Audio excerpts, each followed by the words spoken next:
umwe mu bayobozi bakomeye muri Israel yatangaje ko hari uranium ifite ubukana itarangirikiye mu bitero ingabo za Leta Zunze Ubumwe za Amerika zahagabye ku bigo bitatu bitunganyirizwamo ingufu za nucleaire ni muri Irani ku itariki ya 22 Kamena 2025.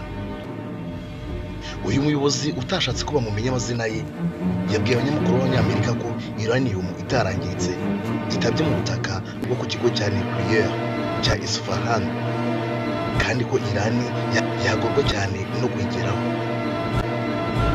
Yavuze ko kandi niyo Irani yagerageza gutaburwa iyi uranium yatabwe kure na misile za Amerika ko Israel yabimenya kandi ko bishobora gutuma igihugu cye cyongera kujya kukabayo ibitero mu rwego rwo kuburizamo icyo gikorwa.